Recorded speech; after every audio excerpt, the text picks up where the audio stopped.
Kalau berbicara tentang ekonomi, mungkin saya juga bukan ahlinya, tapi saya mau mengacu kepada tokoh dunia, tokoh religius, yaitu Paus Fransiskus.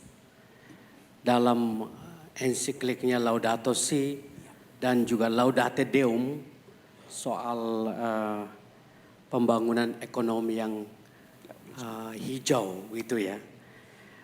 Pandangan ekonomi yang inklusif, mementingkan keadilan sosial, lalu penghargaan, penghormatan terhadap martabat manusia, kemudian lebih perhatian kepada orang miskin. Dan ini juga kritiknya yang keras atas kapitalisme neoliberal yang membawa ideologi, yaitu mereduksi rasionalitas ekonomi itu yang mana bisa dapat diukur. Pembacaan saya ini menurut Bang Rocky, upaya ekonomi hijau ini untuk kawasan ASEAN dan juga untuk Timor Leste, apakah itu akan menjadi semacam satu role model atau yang dianjurkan yang seharusnya dilaksanakan begitu ya di konteks ini, di dalam region atau wilayah ini, begitu.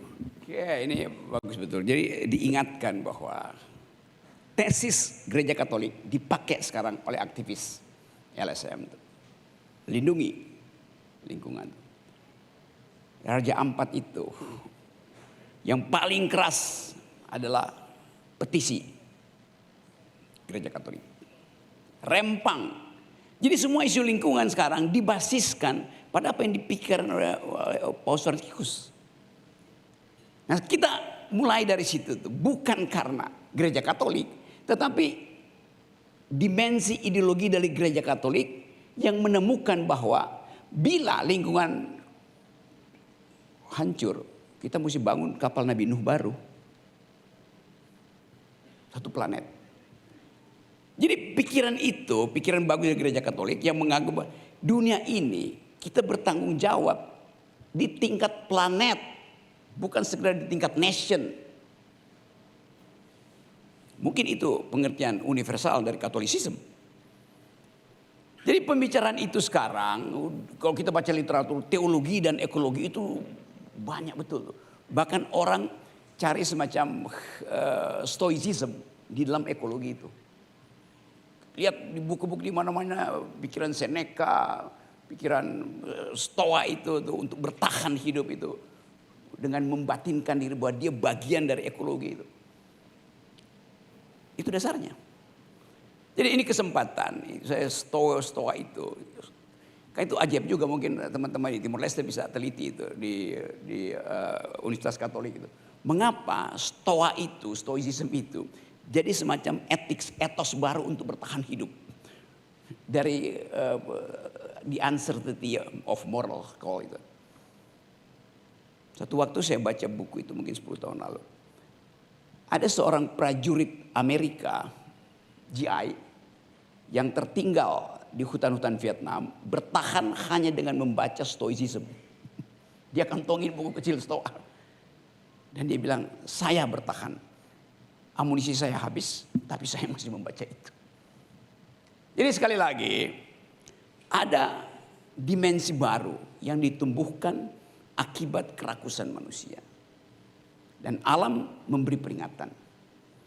Itu yang mungkin kita terangkan nanti di sekolah-sekolah filsafat, di universitas, bahwa kita ganti cara kita berpikir melihat ekonomi. Yaitu dengan mengandalkan daya dukung ekologi. Ekonomi itu sifatnya menguras. Ekologi memperbaiki. Tapi satu waktu cross cutting itu tidak bisa lagi diatasi oleh ekologi. Kita kembalikan pikiran-pikiran bapak ekonomi dunia Adam Smith.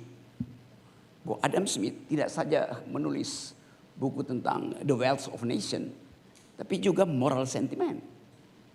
Adam Smith ekonom dunia, tapi dia juga ada seorang moralis. Nah, kadang-kala bagian buku itu yang tidak kita baca. Sama kayak kita baca buku Machiavelli soal kekuasaan, Il Principe, The Prince, tapi kita nggak baca buku kedua dia tentang etika, Discourse. Nah, kita mesti mulai membaca banyak buku. Jadi kesempatan ini memungkinkan kita mengenali bahwa ada cara baru untuk melihat ekonomi itu dengan menghargai lingkungan. Biasanya kita diajarkan bahwa apa itu pohon? Atau apa itu sungai? Sungai adalah yang mengalir dari gunung tiba di laut. Itu cara berpikir yang sangat teknikal. Kalau saya bilang, setiap pohon adalah sungai. Karena yang tiba di laut adalah sisa dari sungai yang naik ke atas pohon. Melalui kapiler. Dari akar. Air itu naik, ditarik oleh matahari. Mengalami fotosintesis. Hijau daun dibikin karbon dioksida. Diproduksi oksigen siang hari. Nitrogen. Itu karena ada sungai yang naik, namanya sungai vertikal. Jadi nebang pohon artinya menghambat sungai. Itu cara berpikir tadi. Pakai otak untuk menerangkan kembali. Bahwa semua pohon adalah sungai kecil gitu. Pohon bahasa Portugis apa ya? Harvore.